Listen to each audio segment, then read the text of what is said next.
अब स्टार्ट है। Hello student, कैसे हैं आप सब? I hope you all are well. एक बार फिर से आप सबका स्वागत है एमटीएस प्रीवियस ईयर क्वेश्चंस के सेशन में। आज हम जो डिस्कस करने वाले हैं वो डिस्कस करेंगे 19 मई का थर्ड सेट।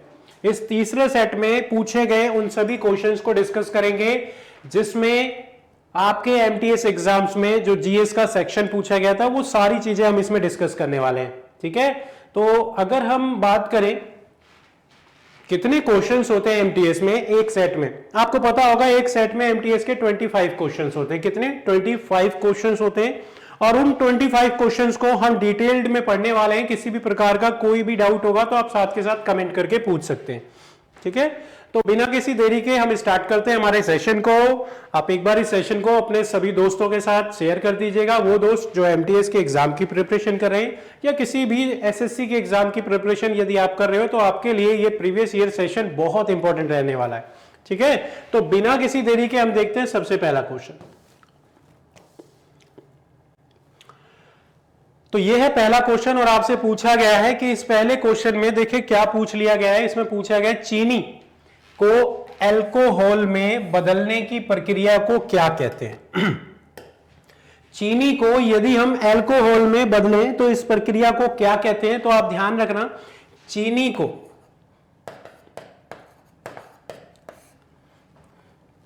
बैक्टीरिया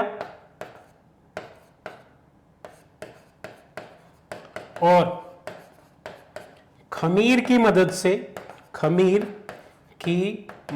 से बैक्टीरिया और खमीर की मदद से हम किण्वन या फर्मेंटेशन विधि के द्वारा किसमें चेंज कर देते हैं? अल्कोहल में चेंज कर देते हैं। इसे किसमें चेंज कर देते हैं? अल्कोहल में चेंज कर देते हैं। अल्कोहल में चेंज कर देते हैं। तो यह है पहला क्वेश्चन और इस पहले क्वेश्चन का आंसर क्या है? Option C.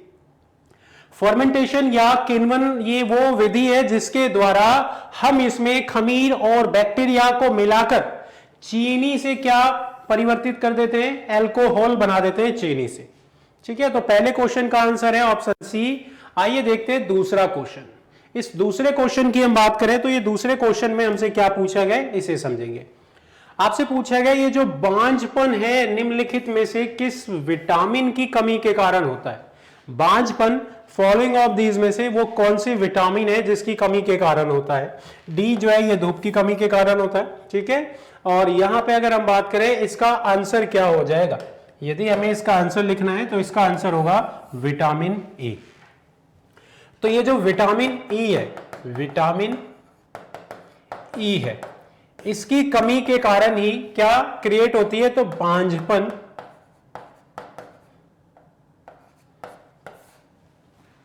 बांझपन विटामिन ई की कमी के कारण क्रिएट होती है। ठीक है, थर्ड क्वेश्चन यानी तीसरे क्वेश्चन की बात की जाए तो इस तीसरे क्वेश्चन में हमसे क्या पूछा गया है? तीसरे क्वेश्चन में हमसे पूछा गया है कि ये जो पॉवर्टी है, स्वतंत्र भारत में गरीबी रेखा की अवधारणा पर चर्चा करने वाले पहले व्यक्ति कौन थे? स्वतंत्र भारत में गरीबी रेखा पर चर्चा करने वाले जो पहले व्यक्ति थे उनका नाम दादा भाई नौरोजी। दादा भाई नौरोजी की बात की जाए तो दादा भाई नौरोजी पहले ऐसे व्यक्ति थे जिन्होंने गरीबी के ऊपर चर्चा करी। यदि हम बात करें तो आप ध्यान रखना इनके द्वारा एक पुस्तक भी लिखी गई थी आजादी से पहले, जिस बुक का नाम क्या था? Poverty and un British rule in India. ठीक है, और आजादी के बाद भी इन्होंने गरीबी रेखा के बारे में लोगों को डिफाइन करने की कोशिश की, किस तरीके से एक गरीबी क्षेत्र में या ग्रामीण क्षेत्र में एक व्यक्ति, एक पर्सन की जो बेसिक इनकम है वो क्या होनी चाहिए, किस इनकम से वो अपनी बेसिक जरूरतों को पूरा कर सकता है, वो सारी चीजें यहां पे डिफाइन की गई दादा भाई नौरोजी के द्वारा। कुछ फैक्ट हम अगर समझें तो आप ध्यान रख रहे हैं, इंडियन नेशनल कांग्रेस की बात की जाए तो इसकी जो दूसरी अध्यक्षता है वो इनके द्वारा की गई थी। भारत में जो नेशनल इनकम है, राष्ट्रीय आय है, नेशनल इनकम, ये पहली बार दादा भाई नौरोजी के द्वारा निकाला गया था। और इंडियन नेशनल कांग्रेस की सेकंड यानी दूसरे चेयरमैन थे, दूसरे अध्यक्ष थे दादा भाई नौरोजी। तो ये कुछ फैक्ट है दादा भाई नौरोजी से जुड़े हुए जो आपको मालूम होने चाहिए। अगर आपसे ये पूछ लिया जाए इंडियन नेशनल कांग्रेस की पहली अध्यक्षता कहां की गई थी, तो वो की गई थी बॉम्बे में, दूसरी कोलकाता में। किसके द्वारा की गई थी? वो की गई थी दादा भाई नौरोजी के द्वारा, वो इसके अध्यक्ष थे। दादा भाई नौरोजी के द्वारा एक बुक लिखी गई, दादा भाई नौरोजी के द्वारा हमारे इंडिया में पॉवर्टी लाइन को डिफाइन किया गया, पॉवर्टी लाइन को डिफाइन किया गया, ठीक है, पॉवर्टी लाइन को डिफाइन किया गया, ठीक है। इसके बाद हम डिस्कस करेंगे नेक्स्ट अगला क्वेश्चन जो कि है हमारा क्वेश्चन नंबर 4। क्वेश्चन नंबर 4 की बात की जाए, इसमें पूछा गया निम्नलिखित में से कौन सा लोक नृत्य राजस्थान से संबंधित है? Which among the following folk dance is associated with Rajasthan? Rajasthan से संबंधित रोफ की बात की जाए तो ये रोफ जो है ये JNK यानी जम्मू एंड कश्मीर में किया जाने वाला लोक नृत्य है। बिहू कहां किया जाता है? तो ये असम में किया जाने वाला लोक नृत्य है। लावनी कहां किया जाने वाला? तो ये गुजरात और महाराष्ट्र में किया जाने वाला, गुजरात एंड महाराष्ट्र में किया जाने वाला। और कालबेलिया ये कहां किया जाता है? तो ये किया जाता है राजस्थान में, राजस्थान में। कालबेलिया एक यहां पे ध्यान रखना जनजाति है, कालबेलिया एक जनजाति है और उसी जनजाति के द्वारा किया जाने वाला लोक नृत्य है ये, जो कि कहां किया जाता है? राजस्थान में किया जाता है। तो आप इसे नोट डाउन कर सकते हैं। इस चौथे क्वेश्चन का आंसर क्या हो जाएगा? डी। अब देखेंगे हम पांचवा क्वेश्चन, और इस पांचवें क्वेश्चन में देखें क्या है आपसे पूछा गया है track Asia cup 2022, track Asia cup 2022 का जो साइकिलिंग टूर्नामेंट है ये कहां पे करवाया गया था? ट्रैक एशिया कप 2022 का साइकिलिंग टूर्नामेंट कहां कराया गया था? ये कराया गया था, ध्यान रखना, केरला में। कहां कराया गया था? केरला में। इसका जो साइकिलिंग टूर्नामेंट है ये कराया गया था केरला में। केरला की बात की जाए, केरला जहां की लिटरेसी रेट या लिटरेसी रेशियो सबसे ज्यादा है, केरला, जिसकी कुछ और फैक्ट अगर हम लोग बात करें, ध्यान रखना, केरला से जुड़े कुछ फैक्ट, सबसे ज्यादा लिटरेसी रेट, साक्षरता दर, सबसे अधिक लिंग अनुपात। यदि हम साक्षरता दर की बात करें तो वो है 94%, लिंग अनुपात की बात करें तो ये कितनी है? 1084। इसके अलावा यदि हम बात करें यहाँ का जो शास्त्रीय नृत्य है उसे क्या बोलते हैं? भरतनाट्यम, मोहिनी अट्टम। भरतनाट्यम तमिलनाडु का है, इसका है मोहिनी अट्टम, मोहिनी अट्टम, ठीक है। इसके शास्त्रीय नृत्य को क्या बोलते हैं? मोहिनी अट्टम। तो ये है आपका पांचवा क्वेश्चन और इस पांचवें क्वेश्चन का आंसर। पांचवें क्वेश्चन का जो आंसर है वो क्या हो जाएगा? केरला। केरला से जुड़े कुछ इंपॉर्टेंट फैक्ट जो आपको पता होना चाहिए। केरला जहां की साक्षरता दर 2011 के अकॉर्डिंग सबसे अधिक है, केरला जहां का लिंग अनुपात 2011 के अकॉर्डिंग सबसे अधिक है, केरला जहां का शास्त्रीय नृत्य जिसे मोहिनी अट्टम के नाम से जाना जाता है। इसके बाद देखेंगे हम अगला क्वेश्चन। नेक्स्ट जो है यह है क्वेश्चन नंबर 6 और इसमें पूछा गया the concept of Republic in India constitution was the borrowed from the constitution of which of the following country? Bharat के संविधान में ये जो हम गणतंत्र की बात करते हैं, भारत के संविधान में जो गणतंत्र की बात की जाती है, ये जो रिपब्लिक की बात की जाती है, इसको, इस अवधारणा को, गणतंत्र की ये जो अवधारणा है,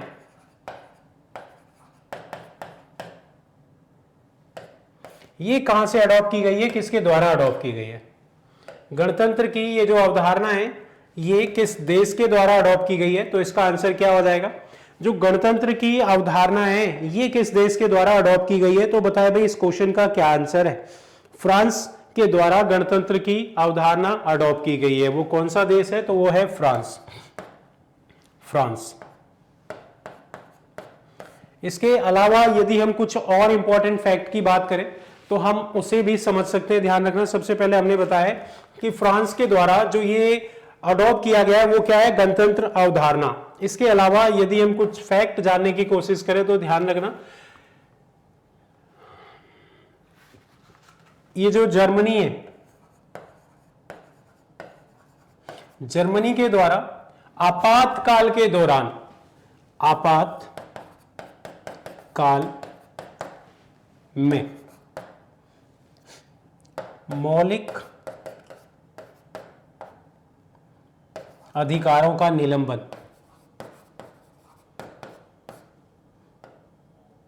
मौलिक अधिकारों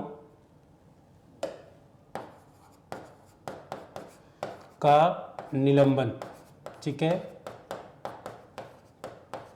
तो ये जो मौलिक अधिकार है ना, इनके निलंबन की बात की गई है जर्मनी से रिलेट करके। इसके अलावा यदि हम बात करें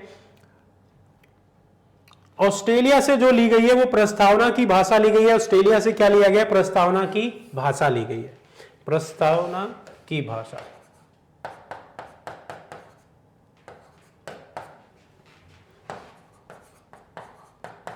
ठीक है, तो ये कुछ फैक्ट है जो आप याद कर सकते हैं, लिख सकते हैं।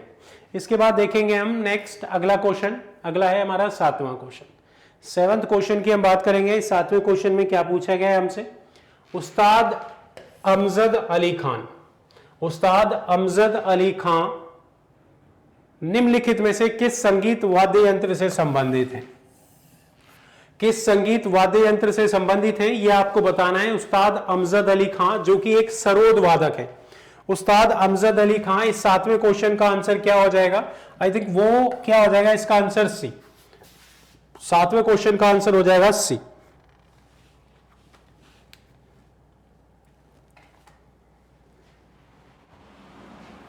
दो 2001 में इन्हें पद्म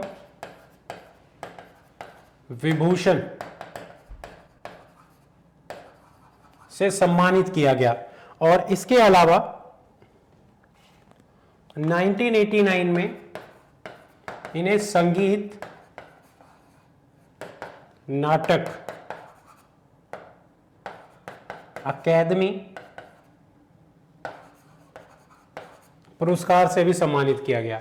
यदि हम उस्ताद अमजद अली खान की बात करें किस वाद्य यंत्र से ये संबंधित हैं, तो इनका संबंध किस वाद्य यंत्र से है? तो इसका आंसर क्या हो जाएगा? उस्ताद अमजद अली खान जिन्हें 2001 में पद्म विभूषण और 1989 में नेशनल अकेडमी पुरस्कार से सम्मानित किया गया। ये एक वाद्य यंत्र जिसे हम सरोद के नाम से जानते हैं उनसे संबंधित है, सरोद वाद्य यंत्र से संबंधित है। नेक्स्ट हम बात करेंगे अगले क्वेश्चन की। यहां पूछा गया भारत में पहली भूमिगत रेल कहां शुरू की गई थी? ये भी इसका आंसर आपको पता होगा मेरे हिसाब से। ये क्वेश्चन पूछा जा चुका है पहले भी। भारत में जो पहली भूमिगत ट्रेन चली वो चली कलकत्ता में। इसका आंसर क्या हो जाएगा? कोलकाता। ठीक है, 1884 के आसपास ये चली, 1984 के आसपास चली, ध्यान रखना। और ये पहली भूमिगत ट्रेन चली जो कि कोलकाता में चली। इसके अलावा अगर हम बात करें कुछ और इंपॉर्टेंट फैक्ट की बात की जाए तो अगर आपसे पूछा जाए पहली जो रेल चली भारत में वो कब चली, पहली रेल की बात की जाए तो ये चली 1837 में। 1837 में, ध्यान रखना, पहली रेल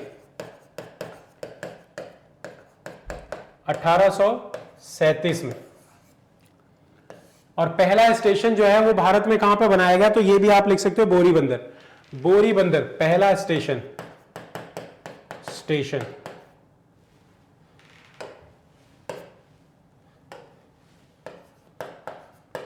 बोरीबंदर। और यदि हम बात करें भारत में पहली सबसे भूमिगत ट्रेन की बात की जाए तो ये भी हमने देखा यहां पे भूमिगत ट्रेन ये चली कोलकाता में चली। सबसे तेज चलने वाली ट्रेन कौन सी है? वंदे भारत। वंदे भारत जो कि सबसे तेज चलने वाली ट्रेन है भारत में सबसे तेज चलने वाली ट्रेन, सबसे तेज वंदे भारत। तो ये कुछ फैक्ट है जिन्हें आप नोट डाउन कर सकते हैं। इसके बाद हम देखेंगे अगला क्वेश्चन, क्योंकि इस क्वेश्चन का आंसर हमने लगा दिया है 8वें क्वेश्चन का। नेक्स्ट क्वेश्चन है हमारा, वो है 9th यानी 9वां क्वेश्चन। इस 9वें क्वेश्चन में हमसे पूछा गया है, डैश की राज्य सरकार ने नवंबर 2022 में प्रौद्योगिकी हस्तांतरण योजना शुरू की गई। ये जो टेक्नोलॉजी ट्रांसफर स्कीम है, ये किसके द्वारा शुरू किया गया है? यहां पे अगर हम बात करें तो ध्यान रखना, एक राज्य जिसका नाम है केरला। केरला, इस केरला राज्य के द्वारा टेक्नोलॉजी ट्रांसफर स्कीम लॉन्च की गई। जितने भी नए स्टार्टअप हैं उनके लिए इन्होंने टेक्नोलॉजी ट्रांसफर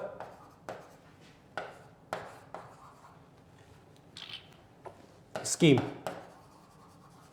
इसका मेन उद्देश्य क्या था? तो इसे आप समझना, 10 लाख रुपए तक, 10 लाख रुपए तक ये जो पैसा ट्रांसफर किया जाएगा, 10 लाख रुपए तक की बात की जाए तो ये 10 लाख रुपए तक यदि कोई न्यू स्टार्टअप के तहत कोई मशीनरी टेक्नोलॉजी के बिहाफ पे खरीदी जाती है, इस योजना के अंतर्गत आती है, तो ये पैसा उसे बाद में रिफंड हो जाएगा, रीइंबर्स हो जाएगी ये अमाउंट, ये पैसा क्या हो जाएगा? रिफंड हो जाएगा। तो ये बहुत अच्छी स्कीम है और ये स्कीम केरला के द्वारा लागू की गई, जहां पे इन्होंने टेक्नोलॉजी ट्रांसफर स्कीम शुरू की गई। खासकर जो न्यू स्टार्टअप है उनके लिए, यदि वो कोई टेक्नोलॉजी मशीनरी लेकर आते हैं तो 10 लाख रुपए तक की जो मशीनरी का अमाउंट है वो क्या हो जाएगा? रिफंड हो जाएगा, वापस मिल जाएगा, रीइंबर्स हो जाएगा। नेक्स्ट क्वेश्चन देखेंगे हम, 10वां क्वेश्चन। और इस 10th क्वेश्चन की बात की जाए, 10वें क्वेश्चन की बात की जाए, इस 10वें क्वेश्चन में क्या पूछा गया हमसे? यहां पूछा गया 10वें क्वेश्चन में, अखिल भारतीय मुस्लिम लीग की स्थापना कब हुई थी? तो यदि हम अखिल भारतीय मुस्लिम लीग की बात करें या फिर ऑल इंडिया मुस्लिम लीग जिसे बोलते हैं, ऑल इंडिया मुस्लिम लीग,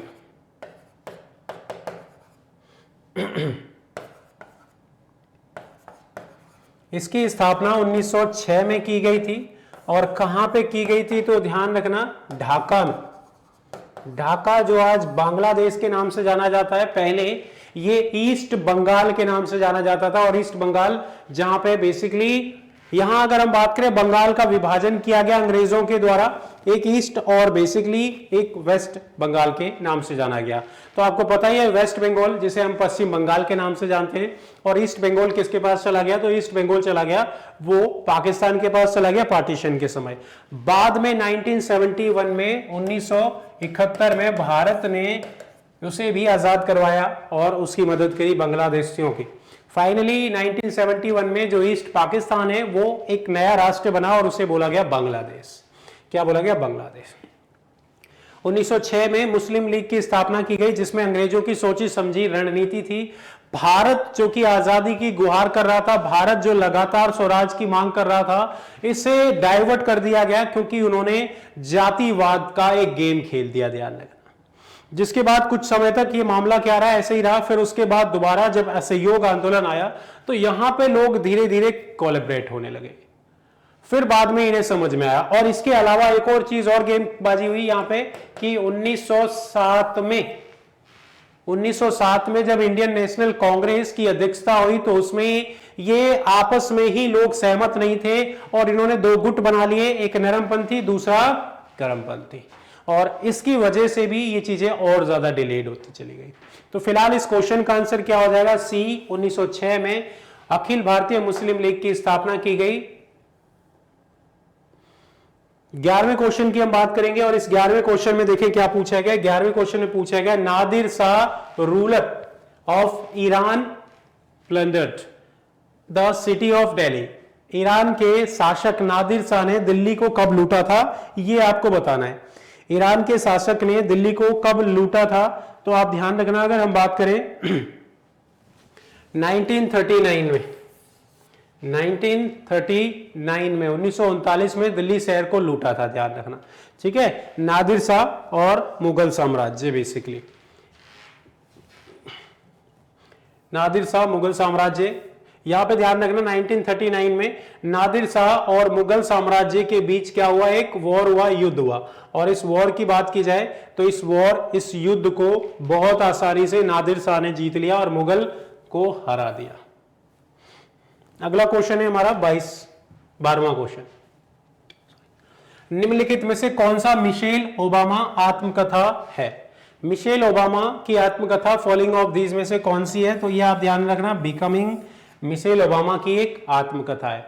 तो ये ध्यान रखना, ऑटोबायोग्राफी से क्वेश्चंस बहुत पूछे जा रहे हैं, तो ये तो आपको पढ़ना ही पड़ेगा, ऑटोबायोग्राफी। इसके बाद हम देखेंगे आधुनिक भारतीय भाषाओं के वर्गीकरण में निम्नलिखित में से कौन सा परिवार नहीं है? आधुनिक भारतीय भाषाओं में से कौन सा परिवार नहीं है? इंडो यूरोप है, सीनो तिब्बतन है, इंडो अफ्रीकन नहीं है। ये कोई भाषा नहीं है, ध्यान रखना, भारतीय भाषाओं के वर्गीकरण में शामिल नहीं है। द्रविडियन है, सीनो तिब्बतियन है, इंडो यूरोपियन भी है। 14 क्वेश्चन, 14वें क्वेश्चन की बात करेंगे। इस 14 क्वेश्चन में देखें क्या बताया गया आपसे। यहां पे पूछा गया तंजावुर, तंजावुर जो कि तमिलनाडु में स्थित है, ध्यान रखना, तमिलनाडु में एक जगह है जिसका नाम है तंजावुर, और तंजावुर में एक मंदिर है जिसका नाम है बृहदेश्वरी मंदिर, बृहदेश्वर मंदिर। और यहां पूछा गया ये जो बृहदेश्वर मंदिर है ये किसके द्वारा बनाया गया था? ये राजराज के प्रथम के द्वारा बनाया गया था या फिर राजेंद्र प्रथम के द्वारा बनाया गया था? तो इसका आंसर क्या हो जाएगा? ए। ये किसके द्वारा बनाया गया था? तो आप ध्यान रखना, ये बनाया गया था, ठीक है, इसका आंसर क्या हो जाएगा? ए। किसके द्वारा बनाया गया था? चोल शासकों के द्वारा, चोल शासक के द्वारा बनाया गया था। तमिलनाडु के तंजावुर में बृहदेश्वर मंदिर जो बहुत पुराना मंदिर है, और यदि हम बात करें तो ये जो बृहदेश्वर मंदिर है ना, इसी के नाम पे 1000 रुपए का कॉइन भी छपा हुआ है। 1000 रुपए का कॉइन छपा हुआ है और उस कॉइन के ऊपर जो इमेज लगी हुई है वो बृहदेश्वर मंदिर की लगी हुई है, बृहदेश्वरी टेम्पल की लगी हुई है। 15 क्वेश्चन, और इस 15वें क्वेश्चन को देखेंगे हम। यहां पे पूछा गया आपसे, भारत के राष्ट्रपति द्वारा राज्य परिषद में कितने सदस्य को नामित किया जा सकता है? यदि हम बात करें राज्यसभा में अधिकतम जो सीटों की संख्या है, अधिकतम, ये क्वेश्चन हम डिस्कस कर चुके हैं, सीटों की संख्या, अधिकतम सदस्यों की संख्या, सदस्य ये कितने हैं? 250 हो सकते हैं। और राष्ट्रपति के द्वारा यहां पे 12 सदस्यों को अधिकतम नामित किया जा सकता है। इसका आंसर क्या हो जाएगा? Option C. 15वें क्वेश्चन का आंसर हो जाएगा ऑप्शन सी। नेक्स्ट देखेंगे हम 16 क्वेश्चन, 16वां क्वेश्चन। इस 16वें क्वेश्चन को रीड करें और बताएं एशियाई खेल 2022 का आयोजन कहां पे किया गया? तो आप ध्यान रखना, बहुत आसान है, इसका आंसर क्या है? चीन में एशियाई खेलों का आयोजन किया गया। और यहां पे ध्यान रखना, अगर हम बात करें तो बेसिकली आपको बस इतना ध्यान रखना है, एशियाई खेलों का आयोजन कहां किया गया? चीन में किया गया। अगला क्वेश्चन जो हम यहां देख रहे हैं, सहायक गठबंधन 1798 में किसके द्वारा किया गया? तो आप ध्यान रखना, इसका आंसर क्या है? लॉर्ड वेलेस्ले के द्वारा, लॉर्ड वेलेस्ली के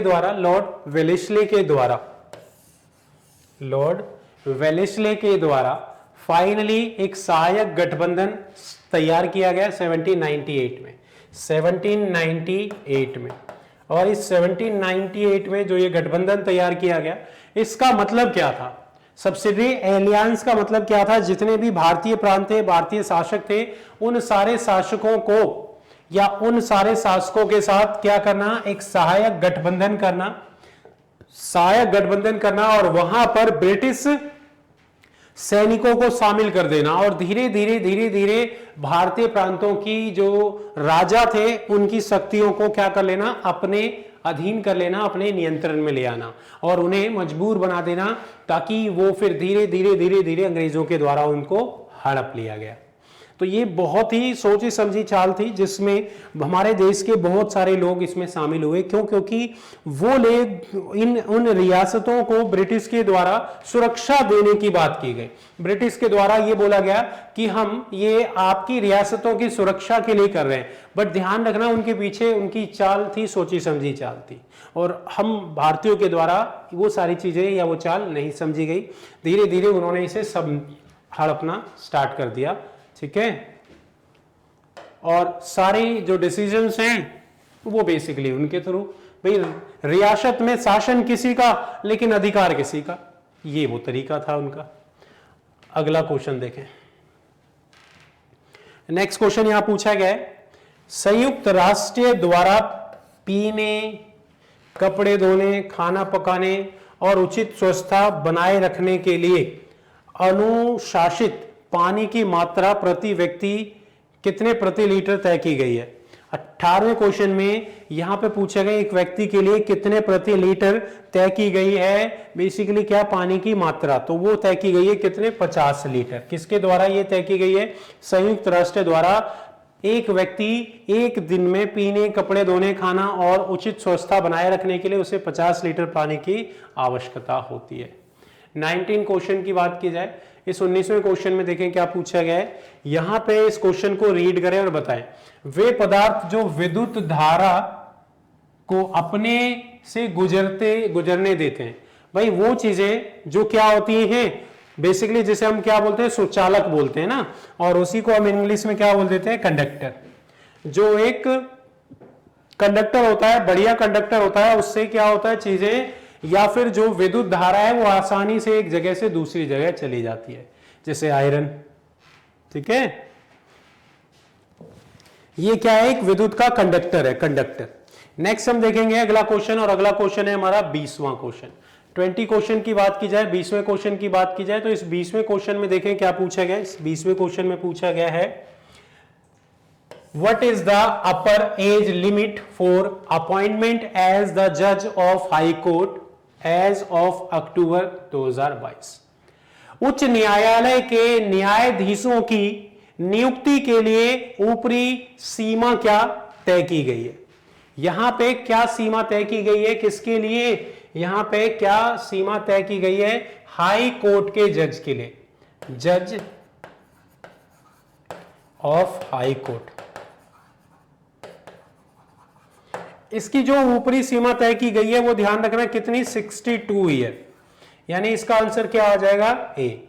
इसके अलावा यदि मैं बात करूं तो ध्यान रखना गवर्नर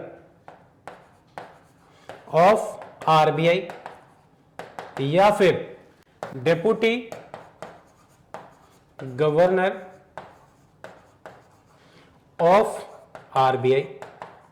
भाई जो आरबीआई का गवर्नर है या आरबीआई का डिप्टी गवर्नर है, इन दोनों के लिए भी जो समय सीमा यहां पे रखी गई है वो कितनी रखी गई है, तो आप ध्यान रखना इन दोनों के लिए जो समय सीमा डिसाइड की गई है वो भी, यहां पे डिसाइड की गई है सेम 62 ईयर ही डिफाइन की गई है, 62 ईयर ही डिफाइन की गई है। ठीक है, तो यहां पे अगर हम लोग समझें तो बेसिकली अभी जो हमारे 50th सीजेआई है वो कौन है, डीवाई चंद्रचूड़ है, जो कि सुप्रीम कोर्ट के हेड है, chief justice of India. Next हम देखेंगे 21वां क्वेश्चन, 21 क्वेश्चन को रीड करेंगे। यहां आपसे पूछा गया, who among the following was the student of Pandit Birju Maharaj. Pandit Birju Maharaj की बात करेंगे सबसे पहले, पंडित बिरजू महाराज। तो ये हैं कौन पंडित बिरजू महाराज, इनके द्वारा पंडित बिरजू महाराज की बात की जाए, इन्होंने 1992 में 1992 में इन्हें पद्मश्री दिया गया, पद्मश्री से सम्मानित किया गया। ये बेसिकली कथक, ये कथक नृत्य शैली से संबंधित है। कथक नृत्य शैली से संबंधित है। कौन? तो पद्मश्री अवार्ड की बात की जाए, संगीत नाटक अकादमी पुरस्कार इन्हें दिया गया कब? 1992 में। ठीक। अब यहां पे आप समझना, ये इनके शिष्य की बात की जाए। अच्छा, अगर मैं बात करूं कल्याणी कुट्टी अम्मा की, कल्याणी कुट्टी अम्मा ये किस नृत्य से संबंधित है? तो इसका आंसर आप बता सकते हैं। कल्याणी कुट्टी अम्मा या फिर मृणालिनी या फिर यामिनी कृष्णा, इन तीनों का संबंध ध्यान रखना कथक से नहीं है। इसका आंसर क्या हो जाएगा? डी। ये जो शोभना नारायणी है, शोभना नारायणी, ये एक कथक की पारंगत नृतिका है, डांस है। और बिरजू महाराज की बात करें तो ये भी कथक के पारंगत नर्तक है। तो यहां पे आप इसी से अंदाजा हमने यहां लगा सकते हैं कि ये भी कथक और ये भी कथक। तो पंडित बिरजू महाराज के द्वारा इन्हें कथक या ये जो शास्त्रीय नृत्य शैली है उसका विकास किया गया या इन्हें वो चीज सिखाई गई। तो इस 21वें क्वेश्चन का आंसर क्या हो जाएगा? 21वें क्वेश्चन का आंसर हो जाएगा ऑप्शन डी। 21वें क्वेश्चन का आंसर होगा ऑप्शन डी। नेक्स्ट हम देखेंगे 22वां क्वेश्चन, और इस 22वें क्वेश्चन को यदि हम रीड करें तो देखें इसे पढ़ने के बाद हमें क्या पता चल रहा है। 2022 तक कौन सा भारतीय राज्य बांग्लादेश की सीमा साझा नहीं करता? भारतीय राज्य बांग्लादेश की सीमा साझा करने वाले, सबसे पहले अगर हम उन देशों की बात करें, उन राज्यों की बात करें जो बांग्लादेश के साथ भारत के राज्य शामिल होते हैं, ठीक है। तो यदि हम बांग्लादेश की बात करें तो बांग्लादेश के साथ असम, बंगाल,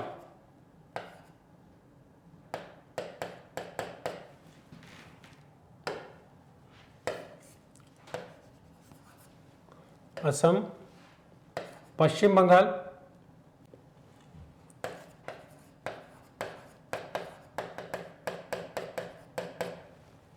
ठीक है। इसके अलावा असम, पश्चिम बंगाल, मिजोरम, मेघालय और त्रिपुरा। मिजोरम, मेघालय और त्रिपुरा। तो आप ध्यान रखना, अगर हम बात करें तो बेसिकली यहां पे जो डिफाइन किया गया है, असम, पश्चिम बंगाल, मिजोरम, मेघालय और त्रिपुरा, ये वो राज्य हैं जो बांग्लादेश के साथ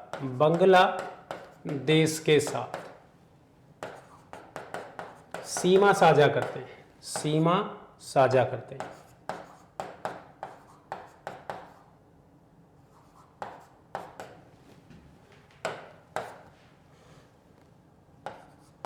साझा करते हैं। तो इनमें बिहार नहीं है, इसका आंसर क्या हो जाएगा? बिहार। बांग्लादेश भारत के साथ सीमा साझा करने वाला सबसे लंबी बाउंड्री साझा करने वाला भारत के साथ कौन सा देश है? तो वो है बांग्लादेश। बांग्लादेश जो है वो बेसिकली भारत के साथ 4000 किलोमीटर से भी ज्यादा लंबी बाउंड्री क्या करता है? शेयर करता है, साझा करता है। इसके बाद देखेंगे हम अगले क्वेश्चन को। अगर आपने इसका स्क्रीनशॉट ले लिया है तो नेक्स्ट हम देखेंगे हमारा 23 क्वेश्चन। इस 23 क्वेश्चन की बात की जाए, 23वें क्वेश्चन की बात की जाए तो यहां पे आपसे पूछा गया इस 23वें क्वेश्चन में, विच among the following festival is celebrated in Kerala? Kerala में कौन सा फेस्टिवल, कौन सा त्योहार मनाया जाता है? अगर मैं बोनालू की बात करूं, बैशाखी की बात करूं, बैशाखी जो कि कहां पे मनाया जाता है? पंजाब में। अंबुची की बात करूं जो कहां पे मनाया जाता है? ये बेसिकली ध्यान रखना कामाख्या देवी मंदिर में मनाया जाता है, कामाख्या देवी मंदिर, ठीक है। बोनालू की बात करूं तो ये तेलंगाना में मनाए जाने वाला एक फेस्टिवल है, तेलंगाना में।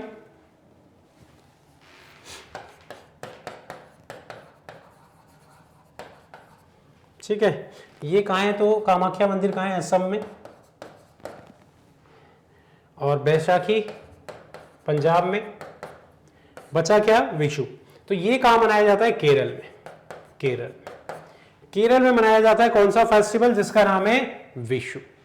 विशु एक ऐसा फेस्टिवल है जो कहां पे सेलिब्रेट किया जाता है? ये केरल में मनाया जाने वाला एक त्योहार है, एक फेस्टिवल है। निम्नलिखित में से कौन सा त्योहार केरल में मनाया जाता है? तो इसका आंसर क्या हो जाएगा? ऑप्शन सी। नेक्स्ट हम देखेंगे 24 क्वेश्चन। 24वें क्वेश्चन की बात की जाए तो इस 24वें क्वेश्चन में हमसे पूछा गया है जो अलकनंदा और धौली गंगा है, ये किस के साथ इन नदियों का संगम देखा जाता है, या इनके संगम स्थल की बात की जाए उसे क्या कहा जाता है? इनके संगम स्थल को क्या कहा जाता है? अलकनंदा और धौली गंगा के संगम स्थल को क्या कहा जाता है? अलकनंदा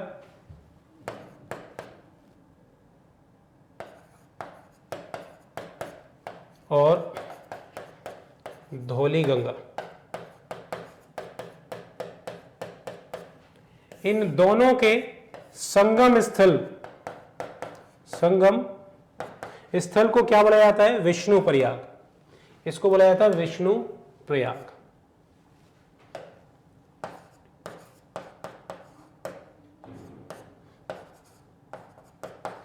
विष्णु प्रयाग।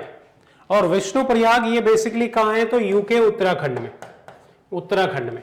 अलकनंदा और धौलीगंगा का जो संगम है वो विष्णु प्रयाग में देखा जाता है, जो कहां पे स्थित है? तो ये है आपका उत्तराखंड में स्थित है।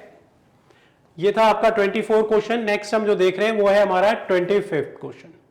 आज के सेशन का लास्ट क्वेश्चन 25th क्वेश्चन यानी 25वां क्वेश्चन। इस 25वें क्वेश्चन की बात करें यदि, इसमें क्या पूछा गया है? मध्य अवधि में अर्थव्यवस्था में तरलता को प्रभावित करने के उद्देश्य से आरबीआई द्वारा खुले बाजार में सरकारी प्रतिभूति को बिक्री और खरीदने की जो संदर्भित करता है। सबसे पहले आपसे पूछा गया है कि जो गवर्नमेंट सिक्योरिटीज होती है, गवर्नमेंट सिक्योरिटीज, या जिसे हम बोलते हैं सरकारी प्रतिभूति,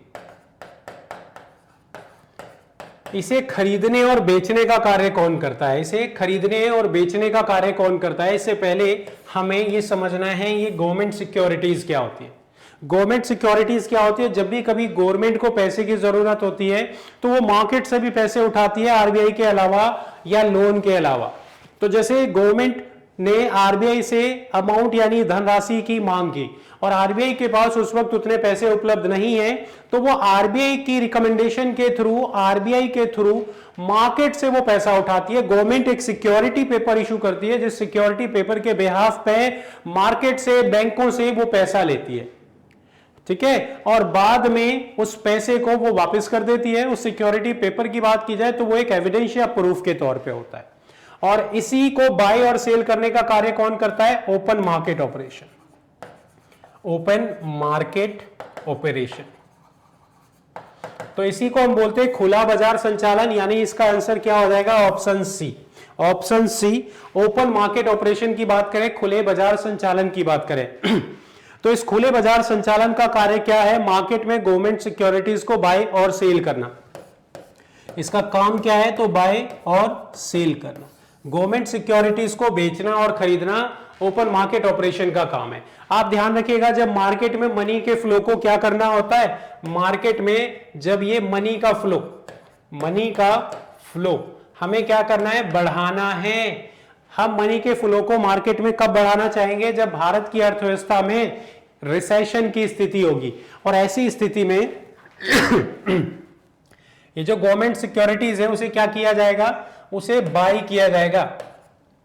और जब हमें मनी के फ्लो को मार्केट में क्या करना हो? कम करना हो। कम इन द सेंस जब हमारे देश में महंगाई हो, इन्फ्लेशन हो। इन्फ्लेशन क्यों है? क्योंकि बाजार में पब्लिक जो है वो डिमांड ज्यादा कर रही है, और वो डिमांड ज्यादा इसलिए कर रही है क्योंकि उनकी जेब में पैसा ज्यादा है। उस पैसे को कम करने के लिए क्या किया जाता है? गवर्नमेंट सिक्योरिटीज को सेल करना स्टार्ट कर दिया जाता है, ठीक है। तो इस प्रकार से ओएमओ का इस्तेमाल या यूज किया जाता है। आज के सेशन में हमने जो 25 क्वेश्चंस हैं वो डिस्कस कर लिए, तो आज के सेशन को हम इसी के साथ यहां पे समाप्त करेंगे। बाकी हम जो क्लासेस डिस्कस करेंगे वो नेक्स्ट वीक में हम किसी और नई सीरीज के साथ आपके सामने आएंगे। यहां हम इस एमटीएस के सेशन की बात की जाए, इसके सीरीज की बात करें, जो हमने इसके 57 सेट की बात करी थी, वो ऑलमोस्ट एंड हो गया है।